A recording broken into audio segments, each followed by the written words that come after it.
നിങ്ങളുടെ favourite shows ഇനി ഒരിക്കലും മിസ്സാവില്ല. ഇപ്പോൾ C5-ലൂടെ കാണും നിങ്ങളുടെ ഫേവറേറ്റ് ഷോസ് തികച്ചും സൗജന്യമായി. നിനക്കെല്ലാം അറിയാം. മകന്റെ എല്ലാ തോന്നിയാസങ്ങൾക്കും ഭർത്താവ് അറിയാതെ ചൂട്ടുപിടിച്ച് നടക്കുന്നോളല്ലേ നീ? ഏതറിയ പെണ്ണ്? ശ്യാമ എന്നും ഓർത്ത് കരയാറുള്ള പെണ്ണ് ഇവളാണോ? അല്ല, ആ പെണ്ണ് കല്യാണം കഴിഞ്ഞു പോയി. അത് നീ നേരത്തെ പറഞ്ഞു തൊലച്ചതാണല്ലോ. അവള് പോയപ്പോ മറ്റൊരു പെണ്ണിനെ പ്രേമിച്ചു തുടങ്ങിയതായിരിക്കും.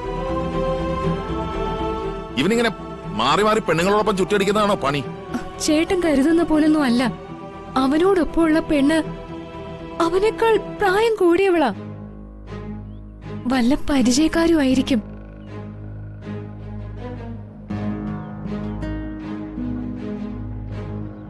പ്രേമം തൊഴിലാക്കിയവർക്ക് ഈ പ്രായ കൂടുതൽ ചന്തം കുറവൊന്നും ഒരു പ്രശ്നമല്ല.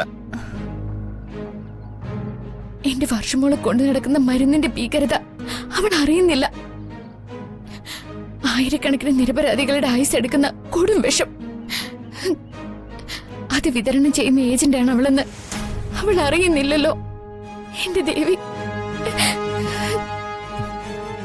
എന്റെ പാവനീതിയെ ഞാൻ എങ്ങനെ രക്ഷിക്കുക ചെയ്യാമേ?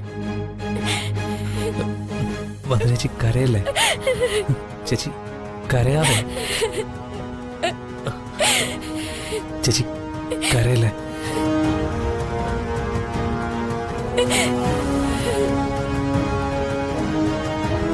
കരയല്ലേ ചേച്ചി?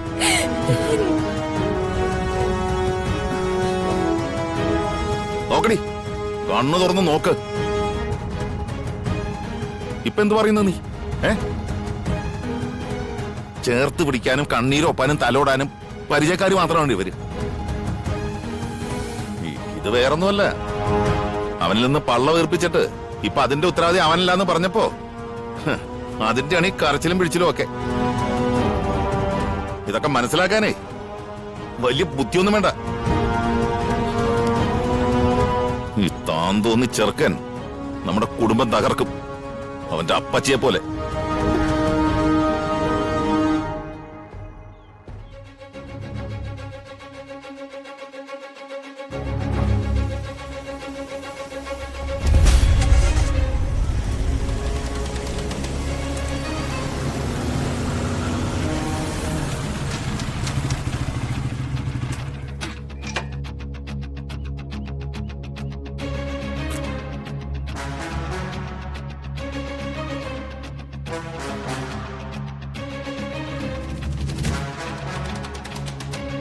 അവന്റെ തോളിൽ ആശ്വാസത്തോടെ തലയാച്ചു വയ്ക്കാൻ ഇവൻ വന്ദനയുടെ ആരാ?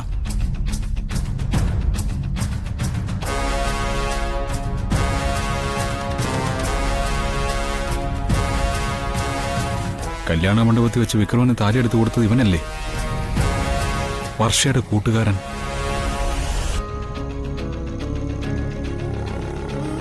ഇവന് വർഷയുടെ ചേട്ടത്തി വന്ദനയായിട്ട് എന്താ ബന്ധം? നീ വന്ദനയ്ക്ക് അവനോട് പ്രേമമാണോ? ഇനി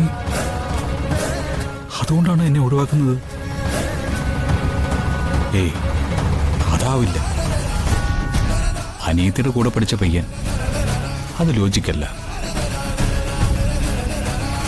ഡൗൺലോഡ് ചെയ്യൂ C5 ആപ്പ്. കാണൂ എല്ലാ എപ്പിസോഡുകളും സൗജന്യമായി.